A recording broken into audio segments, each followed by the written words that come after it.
you to have money. Only 3. Everything is inside it. Number 1, I don't think I'm going to be talking about prayers or binding and loosing and saying no God. Unbelievers have money. We're talking about money tonight. Unbelievers have money. You don't need to be saved to have money. Although you can have money and still go to hell. But we're focusing. That's the assignment they gave me to come and talk about tonight. So whether you are born again or not, whether you are a devil or not, these are the 3 things. Number 1, the need for what you do. The need for what you do. You have money either by providing service or by selling something. No other thing. You're a counselor, you're a pastor, somebody blesses you. It's because you have provided service. It can be spiritual, it can be emotional, it can be psychological. You have provided service. So you do something. Abraham was rich in cattle. Isaac was a farmer. Jacob. Proverbs 31, you see that woman, she was into many things. The need for what you do, that's number 1. Number 2, your ability to do it well. You want to have money? If you will just spend time in developing and improving on your ability to do it well, you have money. Because there will always be need.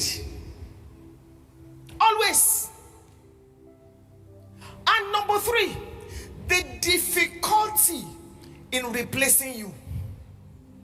These are the 3 things. If you will work on these 3 things, number 1, the need for what you do, that's when you don't even need to do anything about it, because there will always be need. A point came in my life when I sat down and I said to myself, what next? I've preached from Genesis to Revelation. By God's grace, I've been to 5 continents of the earth. I've been with the very high and the very low. What next? Then I said to myself, I have this childhood dream that I've not accomplished. I've had children. All my children are married. All my biological children are married. We've adopted 3 others. I have grandchildren. By God's grace, everything is looking fine. But there is more to me. I don't want to be a normal woman. I don't want to die as a woman. I want to die as an institution. I don't just want to be a wife. I want to be an extraordinary one. I want to be a celebrity. What next?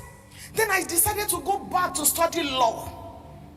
I said to myself, okay, if you don't want to listen to me as a preacher, you will listen to me in court. So who says I can't be? Difficult. But Reverend, I'm in part 4. Next year, I'm graduating.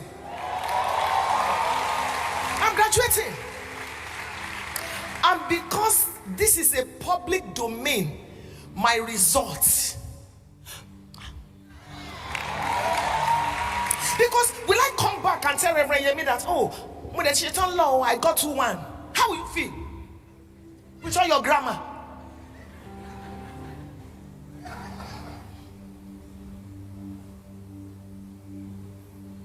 There is something about you that is saying more. The need for what you do.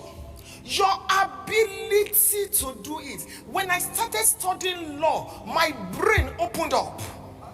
It opened up to another level entirely. And I'm wondering what's going on here. So this is possible? This is amazing.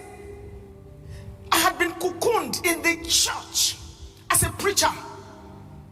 So there is more to my life. Your ability to do it well. Every day I self-develop. And please, beloved, I'm not just speaking to you tonight as a preacher. This is the 24th year that I have been taking care of lepers. 24 years. Some of you saw it online when I turned 60, built a house for them. I don't take salary from church. There's nothing wrong with taking salary from church. December 31 stroke January 1st every year, I decide on what I want to give to God. Some of you, God has blessed you and blessed you and blessed you, and you've been giving the same offering since Lagos State was created. And you expect Him to prosper. Prayers have been prayed over you. Oil has been poured on your head, on your leg, on your whatever. Yet, you're giving the same. Reverend, I just can't say this publicly, but this year, when it was January 1st, as soon as my husband declared, oh, this is 2025, I whispered to him, every Sunday, this is what I will give to God. Sir, I said every Sunday, not every week. Every Sunday. So I'm not just speaking to you from preaching. I'm not just preaching. This is what I have experienced. This is what I have taught. This is what I live. And it is possible. I love the word Reverend Yemi brought today. Because some of you, the reason why you don't prosper as you should is because you have forgotten that you can never attract what you attack. Be comfortable with wealthy people. When God started lifting my head, my driver is here tonight. He's been driving me for 19 years. It's been a blessing to me. I don't even call him driver, I call him my pilot. But I've also been a massive blessing to him. Massive. And when I say massive, I mean massive. When God started lifting my head and I was able to have a driver, as we would be driving, I would tell him, check him out to your Lord. Let that Range Rover pass. Let it pass. He said, Mommy boy, it's our right of way. No. When Range Rover notices that we know how to treat it, it will come to our house. I stand here to say that I have driven four Range Rovers without stealing. Be comfortable with wealthy people. It's a matter of time you will become what you behold. It's a matter of time you will look like what you look at. Money goes to where it is invited, but stays where it is honored. Some of you, you will take your offering and squeeze it.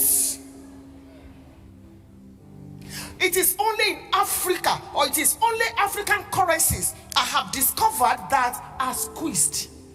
If you see a dollar that is squeezed, ask. It must have passed through an African. It is the truth. You see pound sterling, you see crisps, knits. You see, I've left my notes because Reverend has. So I want to speak some practical things to you. You're wondering why you don't have money. When you hold that money like that, money is saying, when I leave,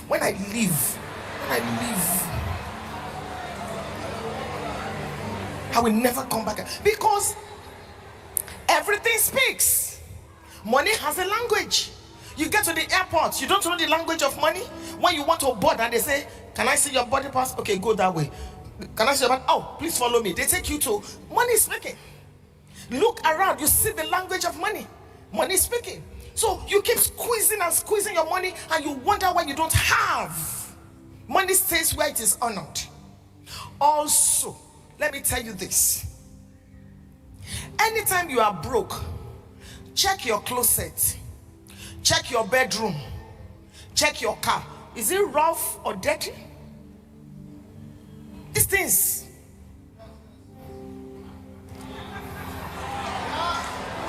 You look at your wardrobe, everything is scattered. Shoe is like this, that one is like that, this one. Money cannot stay there.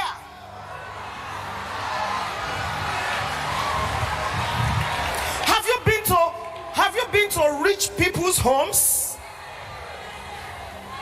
Do you see their kitchen? Do you see their bedroom? Do you see their cars? Feeding bottle is flying like this in your car. Baby nappy is flying like that. Bible study note is flying like that. Money comes here and it cannot find honor, so it goes. These things are intangible, but they work. Try it from tonight. Try it.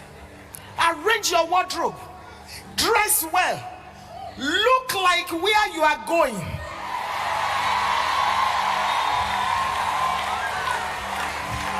Walk with wealthy people. In the book of Acts chapter 3, that man that was lame, 4 major things happened to him when Peter and Paul held his hands. His address changed. His language changed. His true height showed. But his company changed. There is what we call the picture of wealth. Number 2, the discipline of wealth. Number 3, the company of wealth. Have you noticed that rich people don't befriend poor people? Quote me and quote me correctly when you are quoting on Instagram. Rich people help poor people, but they don't be. In fact, you know what they do? They start a club, Ikoyi club, something club, so that they can eliminate and make sure that people that can speak in millions and trillions and billions will be there, because it is a matter of time. Words have power. Hear me. If every morning you are going to the office and it's only weird beggars and poor people are that you pass, close your eyes when you are in the car. Help them, but that's not what you should be saying every day. Or change your route. This is, I'm telling you, my coach, 86-year-old coach that I paid thousands of dollars, taught me the trajectory of my life changed forever. Forever. The company of wealth. There are people you work with and something rubs up on you. Some of you, you are trying to help everybody. You are not El Shaddai, else you shall die. Come on. It's about your life. I'm giving you practical tips. Change your dress. Some of you, the shoes that are on your rack, go and throw them away. Dresses you have owned for 2 years, 3 years, 5 years. Bags are now peeling off. Make room for the new, because something good is coming. Let's go on. You want to be wealthy. Number 1, your head. That was where Reverend stopped, and I'm taking off from there. Your head. Everything you see today was created twice. First as a thought, then as a thing. This particular dress that I'm wearing, or the one that is on you, the designer or my tailor first created it in her head or his head. Should it be green or purple? Should it be short sleeve or long sleeve? Somebody thought about this coolant. The particular shoes that you have on today did not start existing the day you bought it. No, it first existed here, and then it came to reality. Everything is created twice, first as a thought, then as a thing. Nobody becomes wealthy by thinking poverty. Even if you were born poor, this is where your money is not in your pocket. Your money is in your head. Therefore, you need to load this place with knowledge. You need to start putting knowledge here. Spend money to be knowledgeable. spend money to load this place. Reverend, I look at my mates and I cannot find my mates among my mates. I self-develop every day. Thank God for the grace of God. You know, we'll talk about that. We have talked about that several times, and maybe we'll end with that. It is your responsibility to be wealthy. It is your responsibility to have money. Seek knowledge. Pay time. Pay attention. Pay money to have money. Pay time. Pay attention. Pay money to have money. I truly agree that some people will faint when we get to heaven. That's why God is taking us for that 1,000 years, you know. Because when you start walking on gold that you are not used to,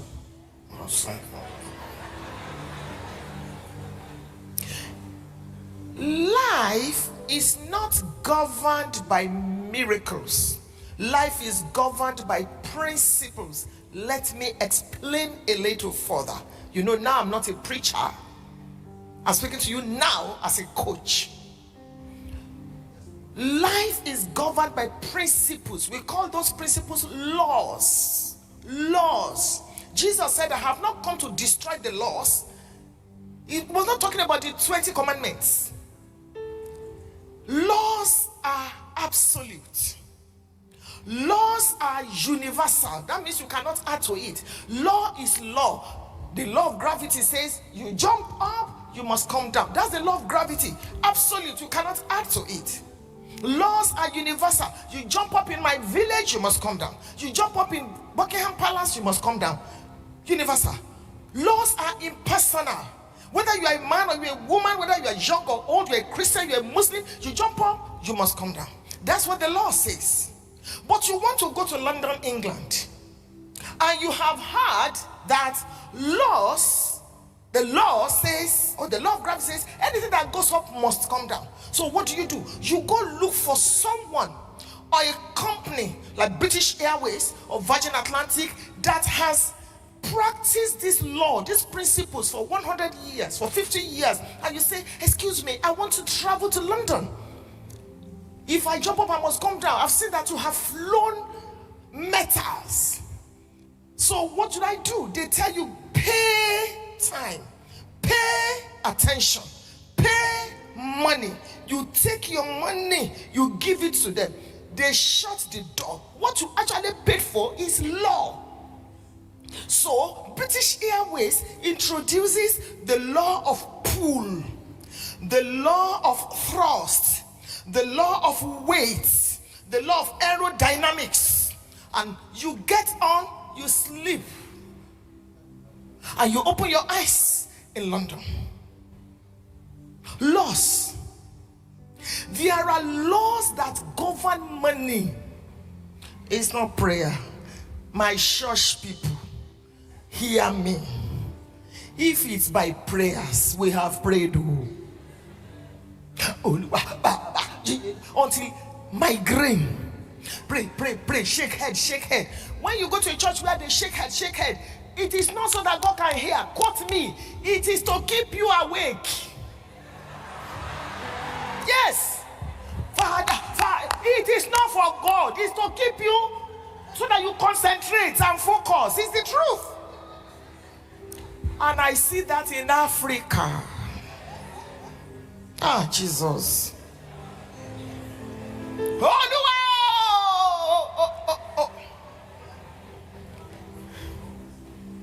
One day I was doing like this. Oh, thank you, Jesus. Thank you. Oh God. And the Lord said, wait a minute, daughter. If your husband gives you maybe 1 million naira now, and you go to him and you say, darling, thank you, will he not take you to a psychiatric hospital? How come that we don't know how to enjoy God? Why must it be hard? So when we tell you, maybe as pastor, pray, you better open your mouth. It's not so that God can hear you. It is so that you can concentrate. Don't let that doctrine make you feel that until you shake your head.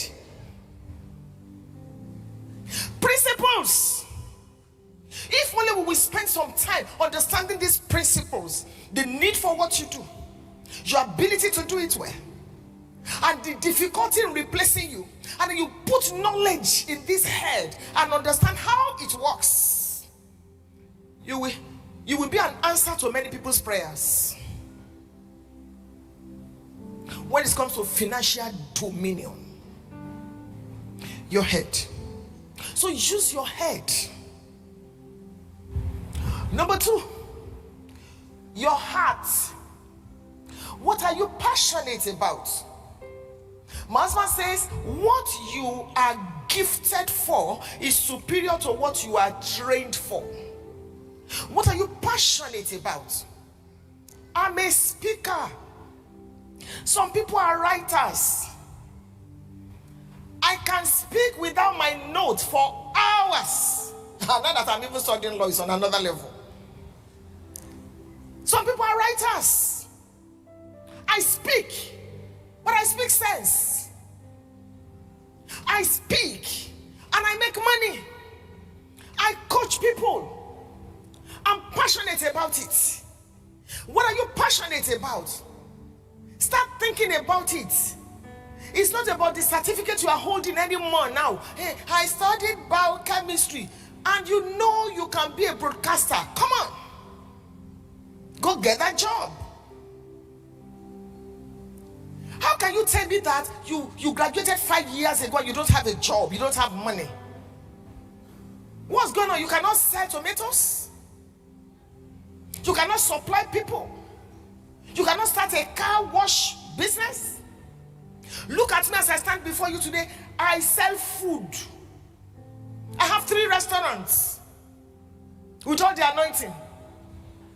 I sell clothes. That's why I wear this. This is what I sell.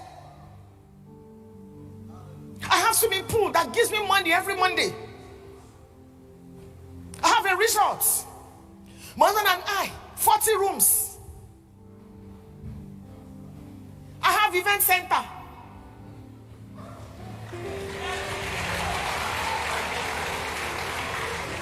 What are you passionate about? You come to our ministry, and by God's grace we have thousands, 37 branches. We come to our ministry and a guest speaker asks that we give, or the bishop says we should give, or you are looking who are the givers in this church. You can, if you count 5 before you, if you count 3 before you count me, you are not relevant. I didn't say you are not correct. You are not relevant. About 4 or 5 years ago, one day I had an encounter with the Lord. I'm a worshiper. I don't really know how to pray too much, but worship, I've used it to corner God. So I went to my husband. I said, darling, I want to tell you something. I just had an encounter with the Lord.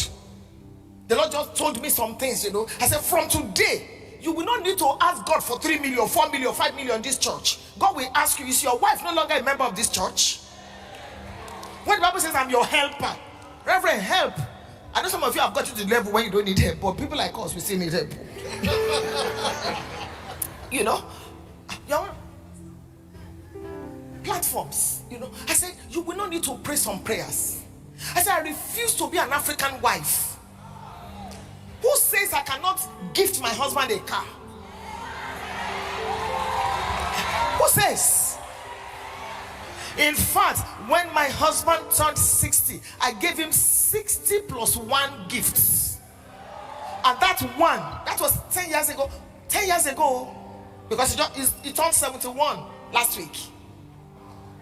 That 1 plus, I gave him different gifts. That one was the latest Sequoia, brand new, tear rubber. When they brought it inside that container, when my son drove it in, one man shouted, "I want Yawani." This is a correct wife. Why must you always, whatever your husband gives you should be an addition? Can I repeat myself? We have left the level of, if the man does not give me money, I cannot cook. No. We will cook. We will serve him the food. While he's eating, we will rub his head. And we will use style to collect our money. Thanks for watching and also taking time to engage with our previous content. I saw your comments and I will respond to it immediately. Meanwhile, feel free to also share your thoughts or experiences in the comments below.